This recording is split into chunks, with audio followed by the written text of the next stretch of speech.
और कर गई चोट जैसे बोले पर, और बिजली गिर गई बेचारों पर, कैची चल गई।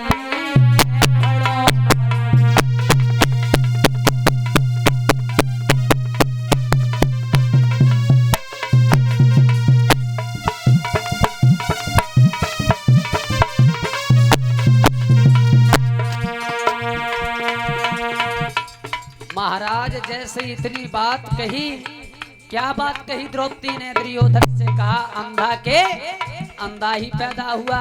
लेकिन दुर्योधन ने जब इतनी बात सुनी तो पैरों तले जमीन खिसक गई।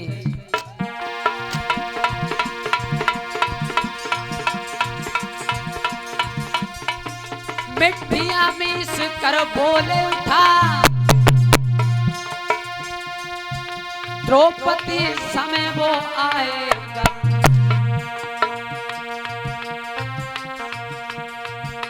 ये रंग भंग हो जाएगा, तेरा हंसना तुझे रुलाएगा।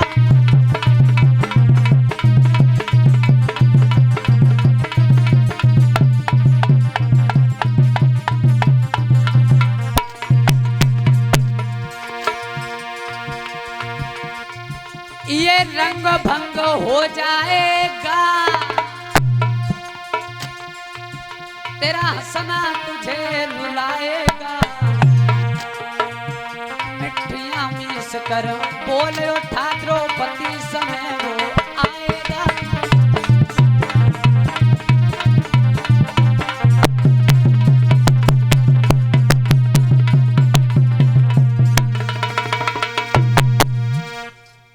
आज इतनी बात जैसे ही दुर्योधन ने कही, उसी समय जैसे इतनी बात कही, ये बात द्रौपदी भी मन में सोचने लगी कि इतना क्रोध दुर्योधन के अंदर में हमने कभी नहीं देखा। लेकिन आज दुर्योधन के अंदर इतना क्रोध। उसी समय मेरे भैया दुर्योधन वहां से चला गया। दुर्योधन हस्तिनापुर में जैसे ही लोगों पहुंचा,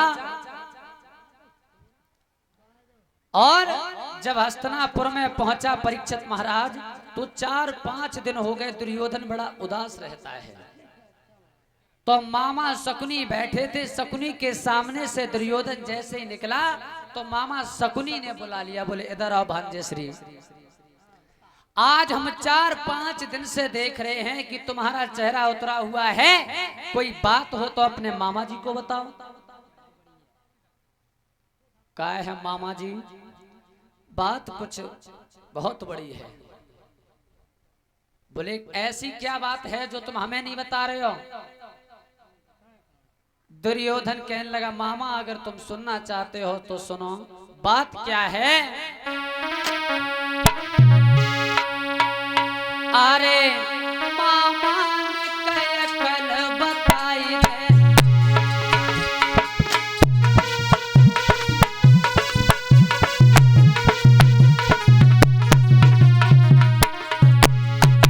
बेटा अरे मामा ने कल बताई दे, अरे बदलो द्रौपदी से दिलवाई दे, अरे पंडन को वंश मिटाई दे।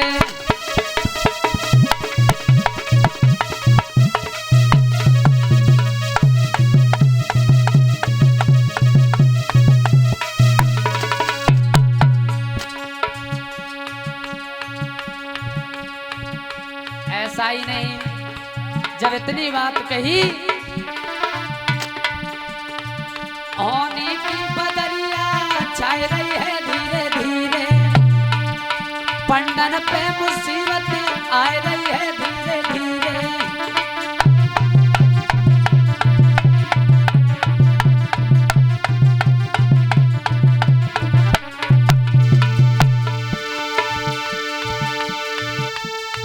इतको शकुनी सभा में डोले,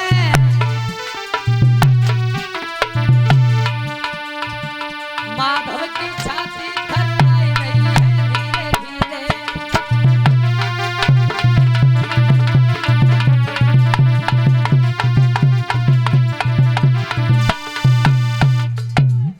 जैसे इतनी बात शकुनी ने सुनी है तो शकुनी कहने लगा, भांजे श्री, जब भी दुश्मन को जीतो तो किसके तरीके से जीतना चाहिए? तुम्हें पता है, अगर मेढ़ा तुम्हें देख करके पीछे हटने लगे तो ये मत सोचने लगना कि ये हमसे डर रहा है, क्योंकि मेढ़ा जब भी टक्कर मारता है तो हमेशा पीछे हट करके ही मारता है।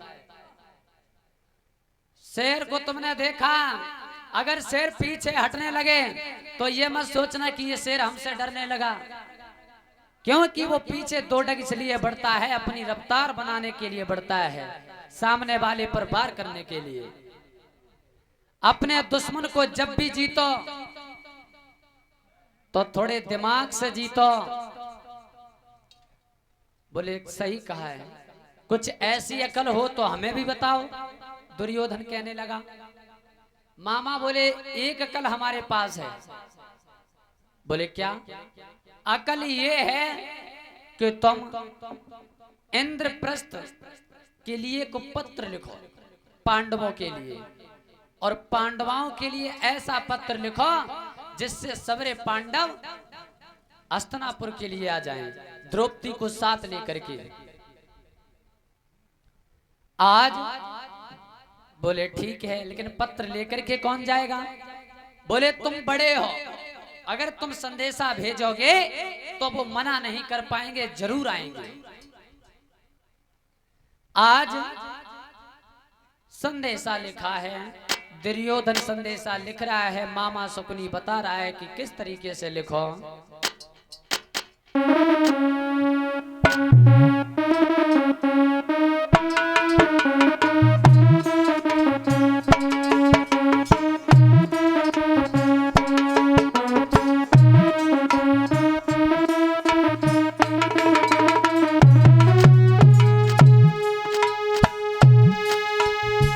आज पत्र लिख रहा है,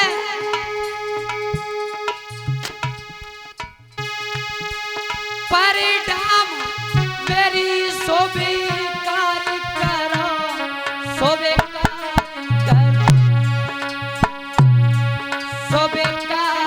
करो, तुम भ्राता सुनियो बिने हमारी।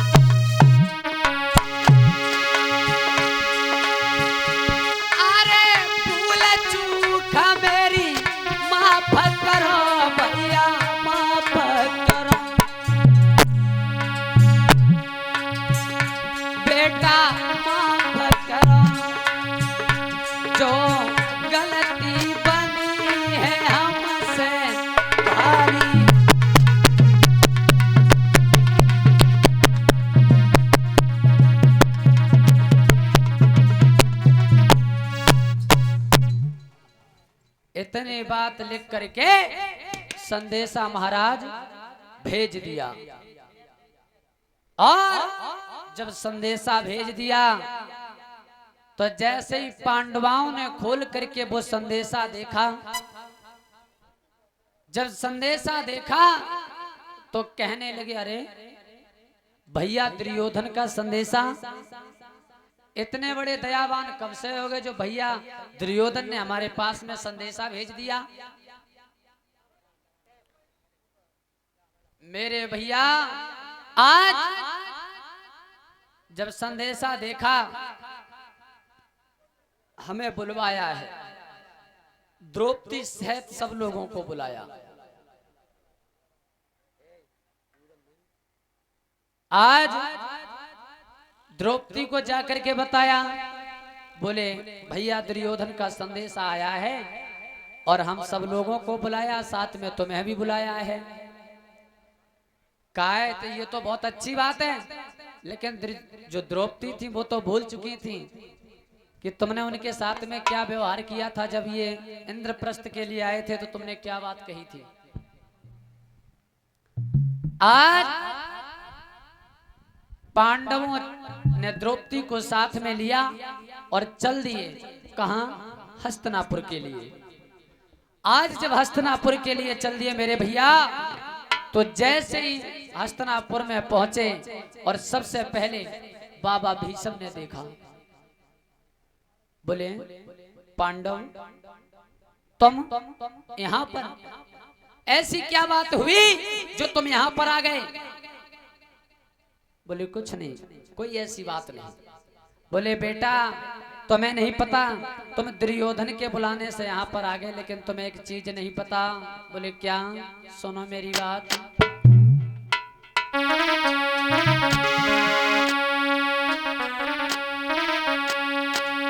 बाबा बोले अरे कैसे फंस गए और चंडाल चौकड़ी में कैसे फंस गए।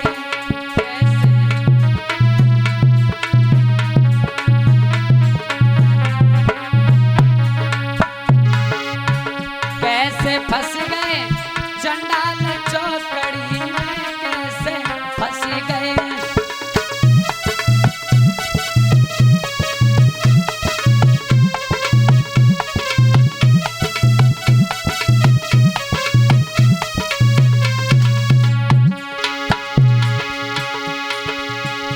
अरे क्या नहीं मिला था कोई बहाना,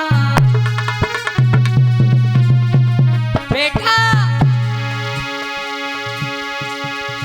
तुमको यहाँ पर नहीं था आना।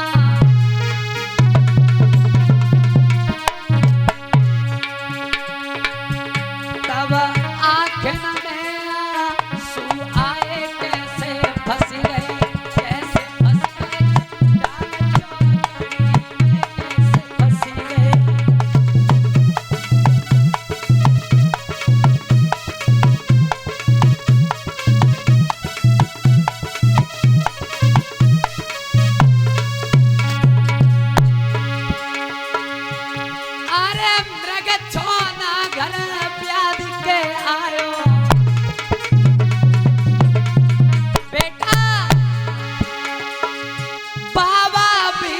बहुत पछताया,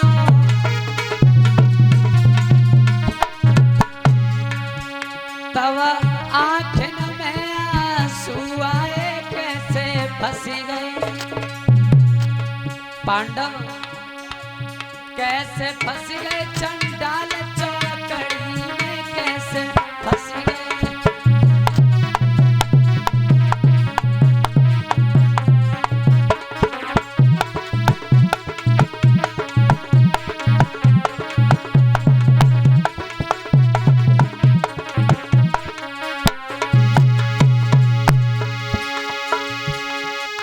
क्या नहीं मिला था कोई बहाना, बेटा तुमको यहाँ पर नहीं था आना।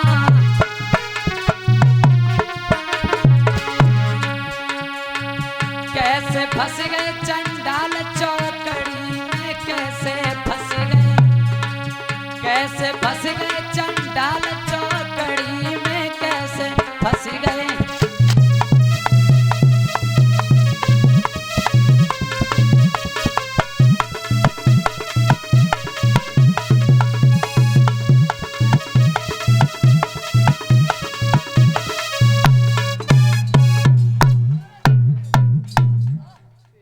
आज जैसे इतनी बात सुने, बोले देखो हम लोगों की आपस में पहले लड़ाई थी,